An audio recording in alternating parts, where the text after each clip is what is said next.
Demek keyingisi qaysi ekan? Tasmasmon chuvalchanglar sirti. Ya'ni qoramol, tasmasmon chuvalchangi.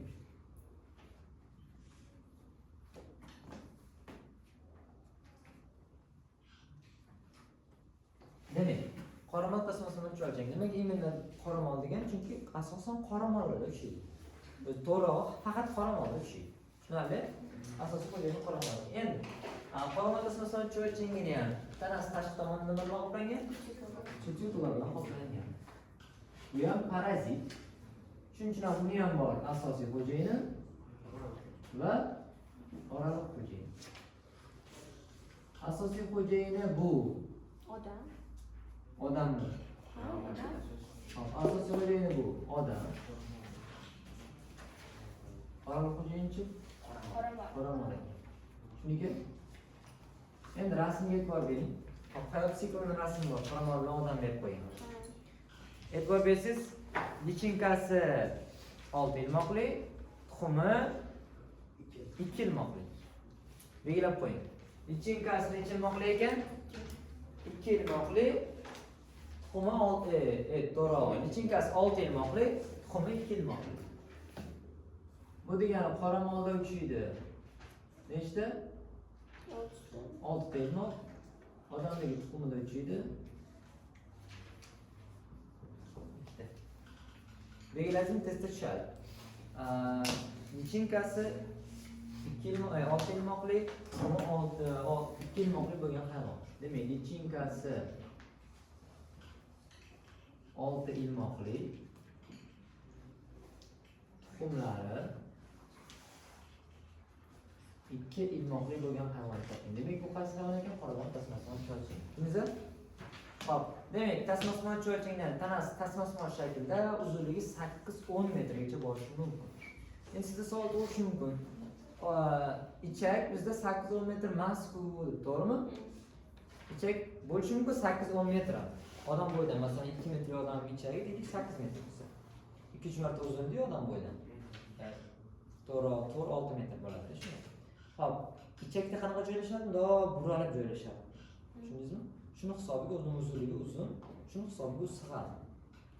Endi ingichka, lekin bo'yi uzun. Shuniki 8-10 metr ekan. Va tanasi 3 ta qismdan iborat. Bosh, tana, bosh, bo'yin va tana qismlaridan iborat. Qanaqa bo'ladi? Mana bosh qismi. Bu ko'z emas. Nima edi bu? So'rg'ich. Hop, boshda nechta so'rg'ich bor? 4 ta. 4 ta degan joyni ham katta bilan belgilab qo'yasiz, chunki boshida boshqa so'rg'ichlar soni ko'p bo'lgan xabarlar ham chiqadi. Endi boshida 4 ta so'rg'ich bor ekan.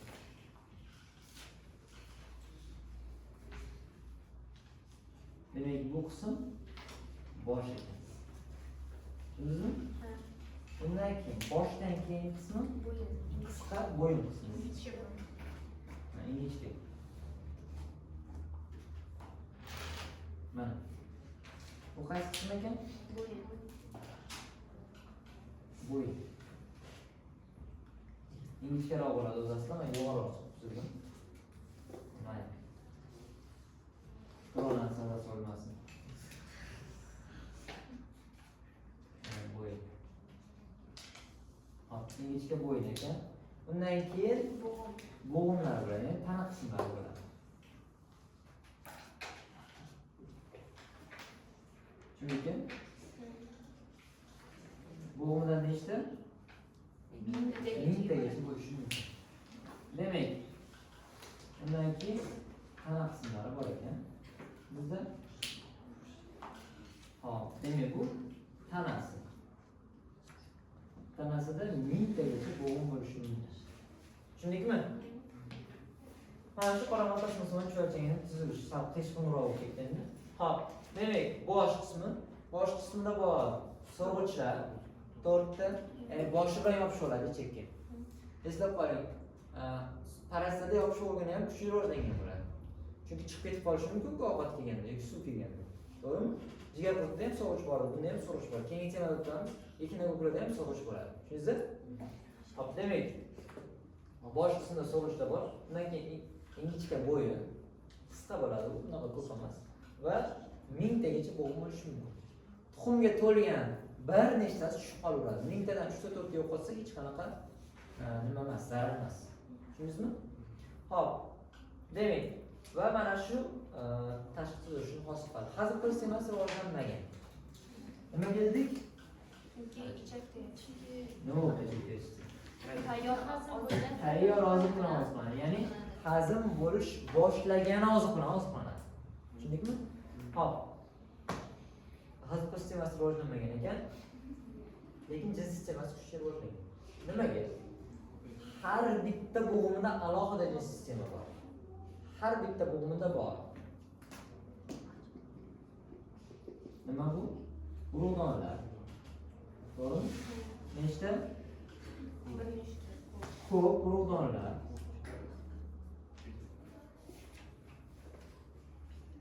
Bitta bachadon. Demak, bitta zoologiyada faqat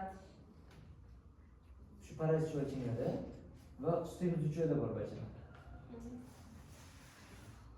Va tuxum bor. Neyse. Hop. Shuniki mana bu nechta tuxumdan? Bir. Bitta, ikkita mana. Demak, ikkita deb yozaman. Tushundingizmi? Planariyada qanaqa edi? Ikkita tuxumdan, ko'p urug'don edi. To'g'rimi? Bunda ham ko'p urug'don, ikkita tuxumdan va yana qo'shimchasiga bitta bachadon paydo bo'ldi. Tushundingizmi? Sistemasi o'xshash. Hozir. Xo'p, demak bu har bitta bo'g'imda takrorlanadi. E'tibor bering.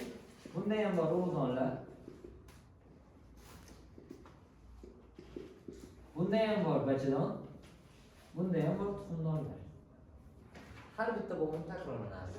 Tuxumga to'lgandan keyin mana tuxum ishlab chiqaradi, urug' hosil qiladi, urug'lanadi, rivojlanadi, bir nechtasi tushib qoladi. Uzilib tushadi. Va nima qiladi u? Tashqariga chiqib ketaveradi. Tushunarli? Hozir ko'ramiz. Hop, mana shu sistemasi. Endi hop, hayot sikli qanaqa? Hayot sikli. Boshlaymiz. Birinchi asosiy xo'jayindan. Asosiy xo'jayin. Kim dedik asosiy xo'jayinni? Odam. Odamni qaysi qismida yashaydi? Ingichka ichagida yashaydi. Undan tushib qoladi nimalari? Tuxumlari. Tuxumlari najas orqali tashqi muhitga chiqadi. Ichakdan najas bilan chiqishi mumkin. Og'izga qaytib chiqmaydi odamda. Demak, tashqi muhitga chiqadi. Chiqqandan keyin tuxumlar yem, xashak va suv orqali qoramolga yuqadi.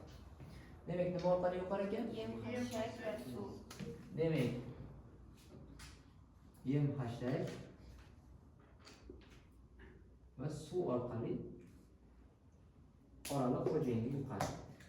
Demak, mana bu tuxumlar yuqdi. Hop, qoramolga.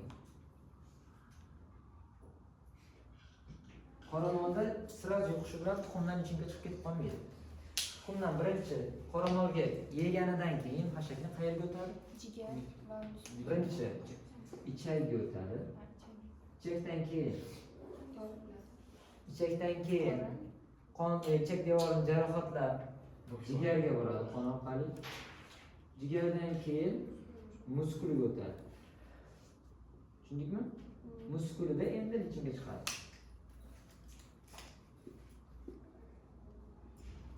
Tushundingizmi? Bu oraliq xo'jayin hali. Tushundikmi? Ya'ni oraliq xo'jayinlik yuqdi, qoramolga, qoramolni hazm yo'li orqali ichakka tushadi, ichak devoriga yemirib, qon orqali jigarga boradi. Jigardan keyin to'g'ri muskulga boradi qon orqali. Tushundikmi? Muskulida keyin hop lichinka hosil qiladi. Lichinkalar ko'payib, yupqa qobiq bilan o'ralib, finnani hosil qiladi. Finna bu lichinka bilan to'lgan faktor. Va finna orqali odamga yuqadi. Demak, nima orqali yuqar ekan? Finna orqali. Ya'ni e'tibor bering, muskulda. Biz go'sht deganda nima tushunamiz? Muskul. Go'sht bu muskul. Demak, muskulda, ya'ni go'shtni yaxshi pishirib yemasa odamga yuqar ekan. Tushundingizmi? Hop. Ya'ni nima nima o'lmay qoladi undagi? Finna ichidagi lichinkalar o'lmay qoladi. Tushunarli? Mana shu qoramol tasmasini chuvalchangni hayot sikli. Tushundingizmi?